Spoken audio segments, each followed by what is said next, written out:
2026 brings a fresh set of updates to Canada's main registered accounts. Some limits are increasing, others are staying put, and a few rules continue to work very differently than people expect. On their own, these changes can seem minor, but taken together, they shape how Canadians should think about savings, investing, and prioritizing where new money goes in the year ahead. In this video, I'll walk you through what's changed for the TFSA, RSP, FHSA, and RESP, and just as importantly, what hasn't. We'll talk about what these updates actually mean in practice, including how each account is meant to be used and how to think about funding them in the right order. Whether your focus is retirement, a future home, education, savings, or overall flexibility, this is about understanding the rules and making decisions with intention instead of habit. If you're new to my channel, welcome. I'm Jacqueline Ozdemir, a financial advisor with the Ferguson Financial Planning Team. I spend my days helping Canadians sort out how to take advantage of the different types of accounts and help navigate some of the messy rules that make real-life choices seem complex. Things like bonus years, saving for kids' education, a home plan, and retirement timing. And what I see frequently is that most of the opportunities people have isn't necessarily in the markets, it's in the order that they fund their accounts. So in this video, I'm going to specifically cover some of the key account updates, then outline the clear job that each account has. The TFSA for flexibility, the RSP for tax deductions, the RESP for that 20% grant boost, and the first-time home savers account. I'll wrap it up with a simple order of operations guide that you can take and follow all year. If you find this video helpful, hit like, leave a comment, and subscribe, and turn on notifications. All right, let's get into it. Let's start with the one everyone loves because it feels simple, the TFSA or tax-free savings account. For 2026, the annual TFSA contribution room remains at $7,000. And if you've been eligible since the TFSA started and you've never used any of your room, the cumulative total is now $109,000. That cumulative number matters because it shows how much tax-free space a longtime TFSA holder can build over time. A TFSA can be a powerful tool, but contributing to it shouldn't automatically take priority each year. It's most effective when used deliberately within your overall financial plan. Think of the TFSA as your financial flex account. It's designed to give you access without tax consequences. You can withdraw when you need to, you don't pay tax on growth or withdrawals, and the room you used comes back the following year. That ability to reuse room is a major difference from most other registered accounts. So what's the smart way to use the $109,000 of contribution room? Usually it's some version of front loading and purpose. Front loading just means that if you know you're going to contribute anyway, doing it earlier in the year gives your money more time to compound tax-free. Purpose means your TFSA is earmarked for something real, like bridging an early retirement gap, funding a sabbatical, buying into a business, covering a future tax bill, or even just being the emergency fund account that keeps you from panic selling during a rough market when you need your money the most. If your TFSA is just a pile of random investments with no plan, you'll still benefit, sure. But when you give it a clear job, you stop making the classic mistake, maxing the TFSA and eating up all the new contribution room, and then borrowing at a high rate for something predictable a year later. Now let's talk about the Registered Retirement Saving Plan, RRSP. In 2026, the RRSP dollar limit rises to $33,810. But the part that matters more is the part people forget, and that it's capped. It's either the lesser of 18% of your income or that dollar figure I just mentioned. And of course, there are penalties for overcontributing. Why does that matter? Because I've seen some people assume RRSP room scales forever. It doesn't. Here's rough math to explain what I mean. If your earned income is $100,000, your new RRSP room for the year is about $18,000.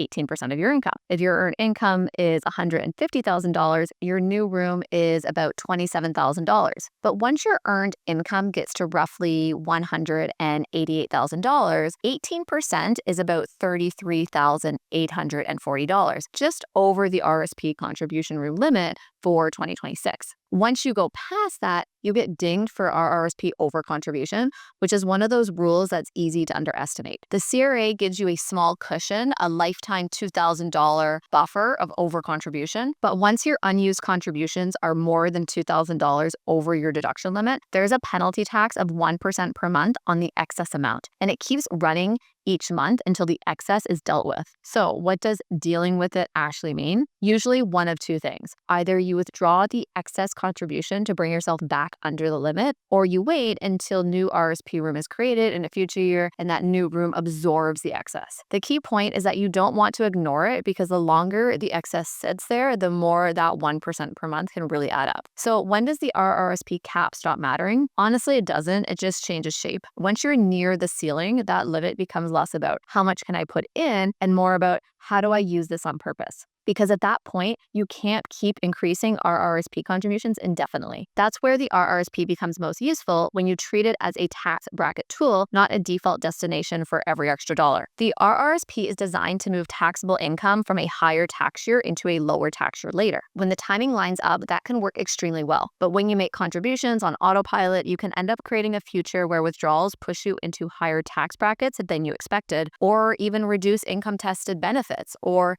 simply leave you with less control over your taxable income later. So yes, a higher RRSP limit is helpful, but the bigger skill is knowing how much to use, when to use it, and when another account gives you better flexibility for the next dollar. The key idea is a smaller RRSP contribution timed well can beat a larger contribution done on autopilot.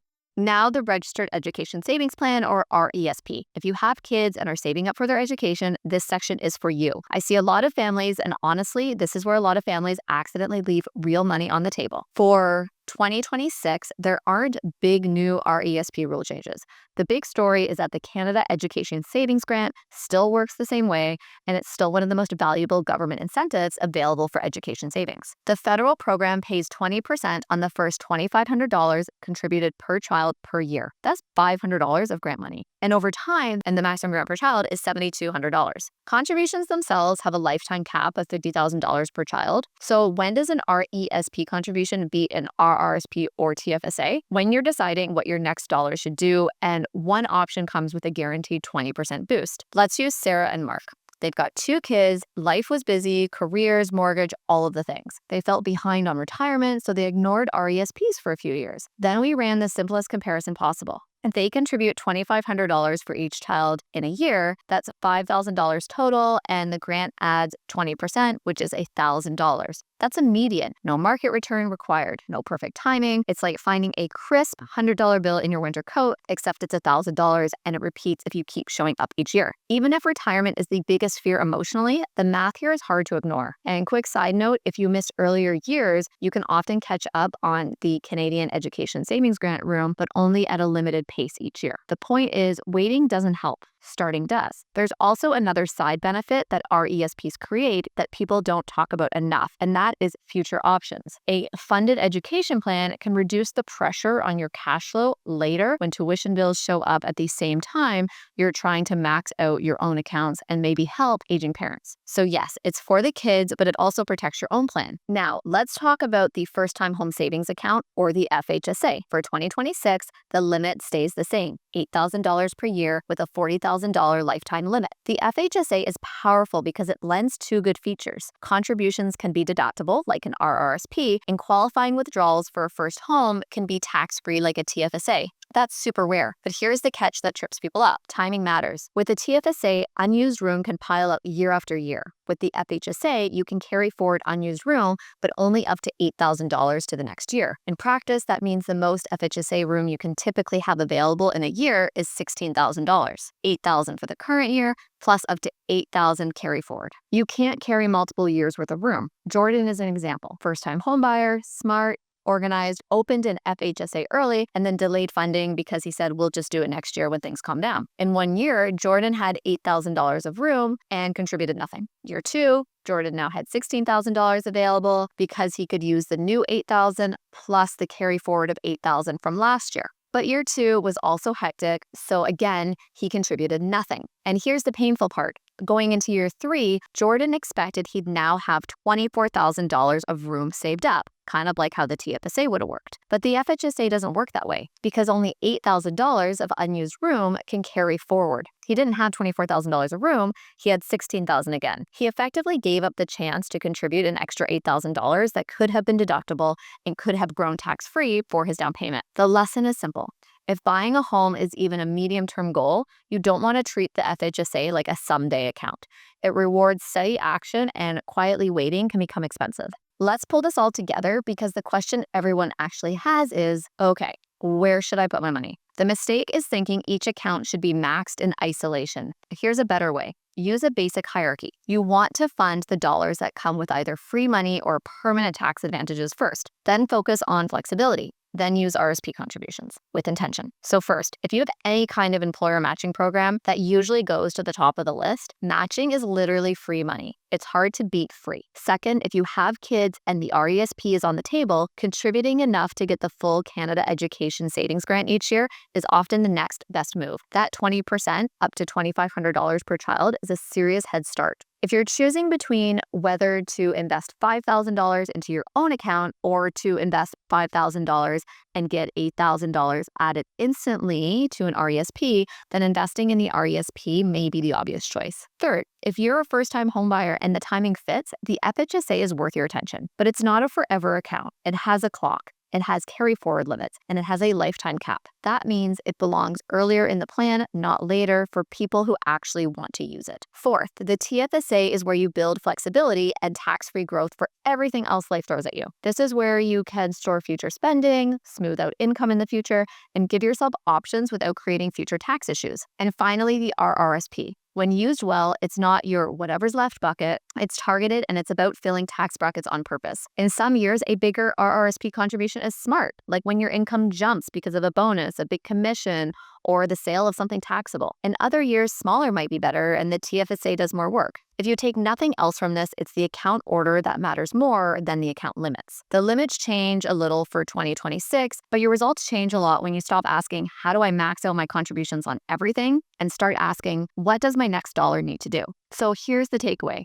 The best account isn't the one with the most room, it's the one that fits the job your next dollar needs to do. Use your TFSA for flexibility and tax-free access. Use your RSP like a tax bracket lever. If you've got kids, the RESP is still one of the few places where you can get a guaranteed 20% boost. And if a first-time home is even on the radar, the FHSA rewards you taking action now, not someday. The implication is simple. Autopilot funding, left on its own, can quietly create bigger tax issues later on, missed grants, and fewer options when life gets busy. A clear funding order and strategy gives you control down the line over taxes, cash flow, and decisions. So, what's been the hardest part for you right now, choosing between the TFSA and RSP? Remembering the RESP grant, or figuring out whether the FHSA clock is already working against you? Drop that in the comments and I'll tackle the most common ones in a future video. And if you're at the point where you'd rather have a team coordinate the moving pieces like tax brackets, account funding order, cash flow timing, and sifting through all the rules, there's a link below to book an introductory call to see if we're a fit to implement this properly for you. I hope this helped, and if it did, make sure you subscribe and turn on notifications so you don't miss the next video. Thanks for watching, and I'll see you in the next one.